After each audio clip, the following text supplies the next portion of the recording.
Deputy commissioner حسین احمد رضا چودھری اور district police officer Suhaib اشرف کی زیر صدارت محرم الحرام کے انتظامات کے حوالے سے انجمن تاجران کے نمائندگان کے ساتھ اجلاس منعقد ہوا۔ اجلاس میں additional deputy commissioner general Rana Muhammad Abubakar اور تاجروں کے نمائندوں نے شرکت کی۔ ڈپٹی کمشنر سرگودا نے کہا کہ محرم الحرام کے دوران امن و امان کے قیام اور عزاداروں کو بہترین سہولیات کی فراہمی انتظامیہ کی اولین ترجیح ہے۔ انہوں نے بتایا کہ سٹی روڈ اور کچہری بازار میں جاری بیوٹیشن اور ترقیاتی کام محرم الحرام سے قبل مکمل کر لیے جائیں گے تاکہ جلوسوں اور عزاداروں کو کسی قسم کی دشواری کا سامنا نہ کرنا پڑے۔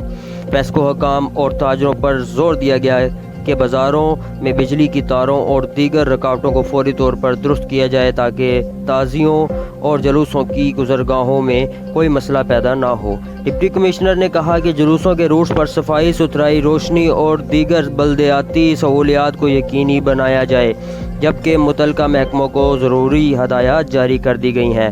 تاجروں پر زور دیا گیا کہ وہ بازاروں میں تجاوزات کا از خود خاتمہ یقینی بنائیں۔ اجلاس سے ڈی پی او سرگودا نے کہا کہ محرم الحرام کے لیے جامع سیکورٹی پلان مرتب کر لیا گیا ہے۔ تاجروں سے اپیل ہے کہ وہ بازاروں اور تجارتی مراکز میں مشکوک افراد اور اشیاء پر کڑی نظر رکھیں اور کسی قسم کی غیر معمولی سرگرمی کی فوری اطلاع پولیس یا سیکورٹی اداروں کو دیں۔ انہوں نے مزید کہا کہ امن و امان کے قیام میں تاجروں کا کردار ہمیشہ مثالی رہا اور اس سال بھی تاجر برادری کے تعاون سے محرم الحرام پرامن انداز میں گزارا جائے گا۔